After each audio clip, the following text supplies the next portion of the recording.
বলেছেন ইনারা দলীয় কথা বলেননি, ওনারা নির্দিষ্ট এলাকার সমস্যা নিয়ে বলছেন।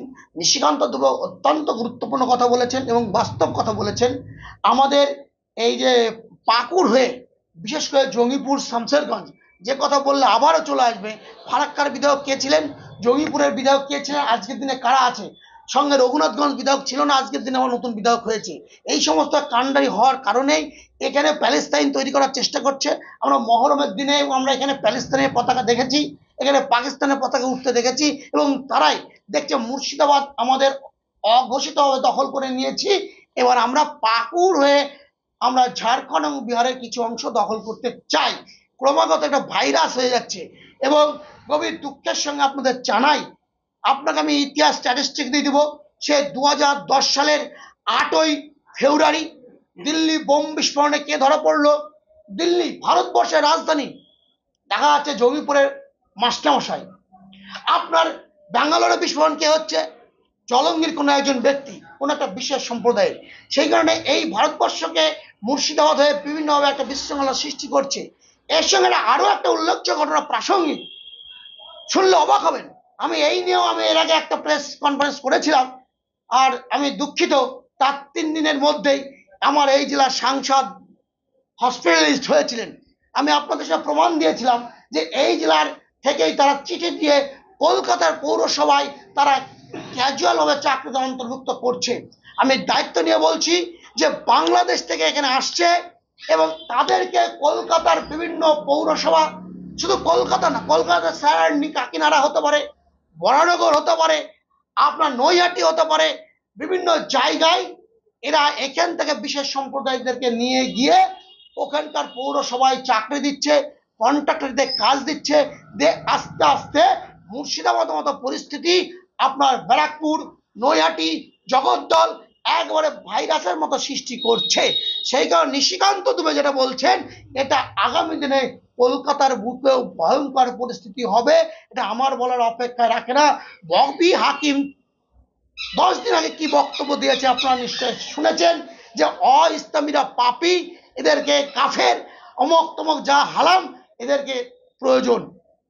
আপনার এখানকার হুমায়ুন কবিরের বক্তব্য আপনারা শুনেছেন, কত বড় ডেঞ্জারাস বক্তব্য। 30% এই জেলার মানুষকে ভাগীরথীর জলে ভাসিয়ে দিব। অর্থাৎ এই যে বিশৃঙ্খলতা কিন্তু তৈরি করেছে তৃণমূল কংগ্রেস, বিজেপি না। বিজেপির লাইন স্পষ্ট, বিজেপির গায়ে চাপালে হবে না। বিজেপি সমস্যার কথা বলছেন, সমাধান সরকারি লেভেলে করতে হবে। সেই কারণে আমার দলীয়গতভাবে আমি আবারও বলছি, নিশিকান্ত এবং গৌরী ঘোষ যে সমস্যার কথা বলেছেন, সেই সমস্যা অত্যন্ত গুরুত্বপূর্ণ সমস্যা, এবং এই সমস্যাটা আমি সমর্থন করছি। সমাধানটা আমি কেন্দ্র এবং রাজ্যের ঘাড়ে ছেড়ে দিয়েছি। কদিন থেকেই শুনছি, প্রায় 3-4 দিন ধরে, যে মুর্শিদাবাদ বিভাজন, ইউটি ইত্যাদি ইত্যাদি অনেক রকমের যে যেমন করে বলছেন। ইতিপূর্বেই পার্লামেন্টে আমাদের মুর্শিদাবাদ নিয়ে কথা উঠেছে। নিশিকান্ত দুবে আমাদেরই একজন সাংসদ, উনি বলেছেন, আমাদের এখানকার বিধায়কও বলেছেন। সেই কারণে আমরা দলগতভাবে যেভাবে আমাদের উপরে একটা ছাপ মেরে দেওয়ার চেষ্টা করছে রাজ্যের বিভিন্ন রাজনৈতিক দল, এবং তারা তাদের মতো করে বলছেন বিজেপি বিভাজনের রাজনীতি করছেন, বিজেপি রাজ্য ভাগ করতে চাইছে, মুর্শিদাবাদকে ইউনাইটেড টেরিটরিয়াল করতে চাইছে, কাশ্মীরের স্ট্যাটাস দিতে চাইছে, এবং তার সাক্ষ্য প্রমাণ হিসেবে আমাদের একটা বিধায়কের চিঠি, তার মন্তব্য এবং আমাদের সাংসদের মন্তব্যকেও তারা এভিডেন্স হিসেবে খাড়া করছেন। কিন্তু পার্টির স্ট্যান্ড আমাদের রাজ্য বিজেপি বলে দিয়েছে এবং জেলা বিজেপিও বলছে। কোথাও আমাদের অফিসিয়ালি ভাবে কেউ কোথাও বলেনি বাংলা ভাগের কথা।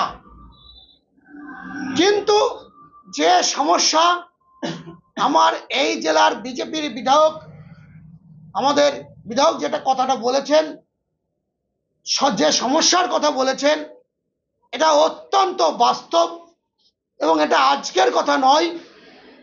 আজকে যারা আমাদেরকে রাজ্য বিভাজনের কথা তকমা পিঠে সাটছেন, সেই তৎকালীন বাংলার বিরোধী দলনেত্রী বর্তমানের মুখ্যমন্ত্রী মমতা ব্যানার্জি পার্লামেন্টের স্পিকারকেও কাগজ ছুঁড়ে ফেলেছিলেন। 2005 সালে পার্লামেন্টে দাঁড়িয়ে তিনি বলেছিলেন পশ্চিম বাংলায় অনুপ্রবেশ একটা জ্বলন্ত সমস্যা।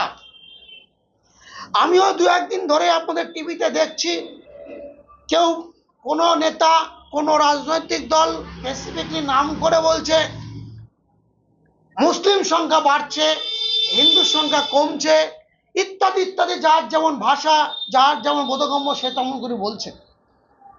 শুধু অনুপ্রবেশকারী নয়, শুধু মিডিয়ার মাধ্যমে আমি দেখলাম বিভিন্ন নেতারাও বলছেন যে অনুপ্রবেশকারীর জন্য বাড়ছে, এটা যেমন সত্য, এর সঙ্গে আরো একটা সমস্যা আছে। এর বাস্তব ভোগী আমি নিজে, কারণ আমি নিজেও সীমান্তবর্তী জলঙ্গি এলাকার মানুষ। সেই কারণে আমি বলছি মুর্শিদাবাদ জেলার দীর্ঘদিন ধরে একজন বিশেষ সম্প্রদায়ের বৃদ্ধি বাড়ছে।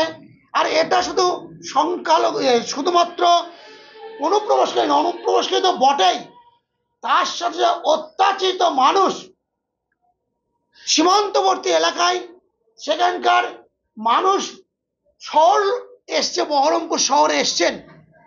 এই আসার প্রবণতা জলঙ্গি, রানীনগর, শেখপাড়া, ভগবানগোলা, এই যে এই এলাকাগুলো, নওদা, এইগুলো যদি আমরা দেখতে থাকি তাহলে যে ডায়াগ্রাম চেঞ্জটা হয়েছে সেই জায়গাটায় অনুপ্রবেশকারীর সাথে সাথে অনেকগুলো ভৌগোলিক, আর্থিক, অত্যাচারিত অন্যান্য কারণ সংযুক্ত আছে।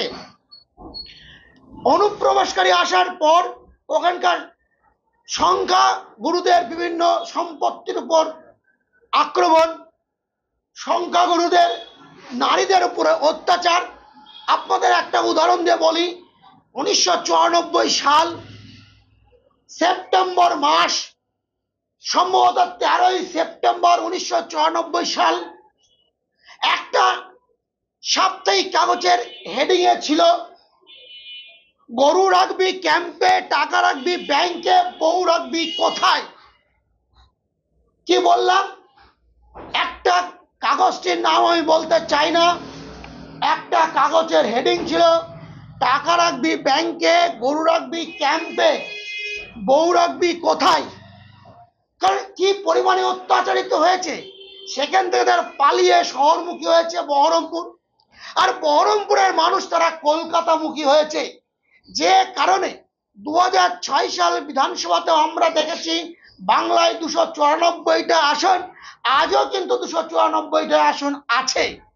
কিন্তু মুর্শিদাবাদে 2006 ছিল 19টা বিধানসভার আসন, এখন এসছে 22টা বিধানসভার আসন। আপনার একদম পুঙ্খানুপুঙ্খানু ব্যাখ্যা হিসেবে বলছি কিভাবে আমাদের এখানে এমএলএ সংখ্যা, বিধায়ক সংখ্যা বাড়লো।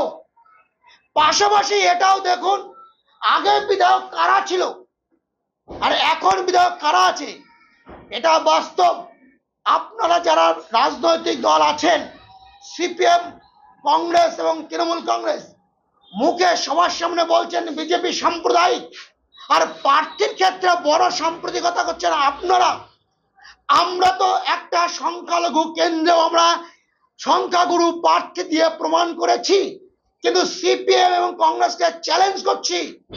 অধীর বাবুকে পুরনো একজন অচল পয়সার সঙ্গে চ্যালেঞ্জ করে বলছি, আপনি বিগত দিনে ভগবান গোলার মতো জায়গায় একজন ব্রাহ্মণ প্রার্থী দিয়ে দেখান।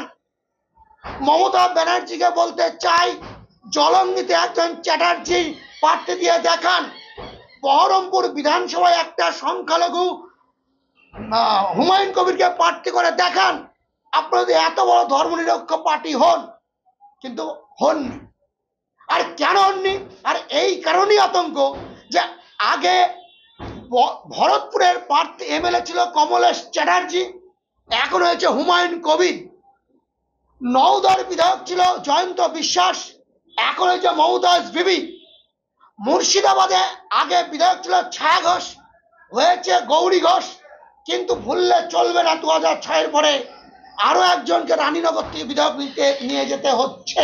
তার আগে এই জেলার সভাধিপতি ছিলেন নিপেন চৌধুরী, সচিদানন্দ কান্ডারি, পূর্ণিমা দাস। অথচ যখনই কংগ্রেসের হাতে চলে গেল, এখানে সিদ্দিকা বেগম থেকে শুরু করে আজকের দিনে সভাধিপতি কে? আপনারা বলতেই পারেন, আমি বলছি যে কেউ হতে পারে গণতন্ত্রের রাষ্ট্রে, ধর্মনিরপেক্ষ রাষ্ট্রে, কিন্তু যে কেউ কারণ কিন্তু এমন নয় যেখানে যে সম্প্রদায়ের মানুষ সেখানে সেই সম্প্রদায়কে দেয়া মানেই একটা বিশেষ সম্প্রদায়কে তোল্লা দেওয়া এবং বিশেষ প্যাকেজে রূপান্তরিত করতেও চলেছে। এই ধরনের পুঙ্খানুপুঙ্খ ব্যাখ্যার কারণে আজ মুর্শিদাবাদের অবস্থা ভয়ঙ্কর। সেই ভয়ঙ্কর পরিস্থিতিকে বাস্তবায়িত কিভাবে করা যায়, সমস্যা সমাধান করা যায় বাস্তব সমস্যাটাকে, সেই কথা বাক স্বাধীনতার কারণে আমার বিধায়ক এবং এমপিরা বলেছেন। কিন্তু এর সমাধানটা কি? দলীয় স্ট্যান্ড পয়েন্ট আমি আজ জেলা বিজেপির পক্ষ থেকে, মুর্শিদাবাদের পক্ষ থেকে বলছি, এটা আমাদের একটাভুক্ত নয়, এটা সম্পূর্ণ রাজ্য এবং কেন্দ্রীয় পার্টি, কেন্দ্রীয় সরকার এর ঠিক করার মালিক। সেই কারণে আপনারা যারা বলছেন রাজনৈতিক দলগুলো, এখানকার সিপিএম এর বিবৃতি দেখলাম, এখানকার কংগ্রেসের বিবৃতি দেখেছি এবং এখানকার তৃণমূলের বিবৃতি দেখেছি, আপনারা ধর্মনিরপেক্ষ চরিত্র নেন। আমরা এখানে দেখেছি ভারতের সম্পদ রেল কিভাবে এখানে চলেছে এবং আগামী দিনেও চলবে। এখানকার ভৌগোলিক পরিস্থিতির কারণে আমি বলছি, সেই কারণে সতর্ক হওয়ার জন্য এর একটা সঠিক রূপরেখা তৈরি করা প্রয়োজন। একটা আমাদের এমএলএ এমপিদের মাথায় যা বুদ্ধি এসেছে সেই মতো তারা একটা প্রস্তাব দিয়েছে, আপনারাও প্রস্তাব দিতে পারেন। আমারও ব্যক্তিগত কোনো প্রস্তাব থাকলে আমিও সেটা দিতে পারি, আমার কি আছে না আছে, কিন্তু আমার মস্তিষ্ক অত্যন্ত ছোট, এই ব্যাপারে আমার কোনো মন্তব্য নেই এবং দলীয় কোনো মন্তব্য নেই। কিন্তু সমস্যা যে আছে এটার ব্যাপারে আমি গৌরী ঘোষকে আমি পূর্ণ সমর্থন জানাচ্ছি এবং সমাধানের বিষয়ের ব্যাপারটা দিল্লি এবং রাজ্য ঠিক করবে।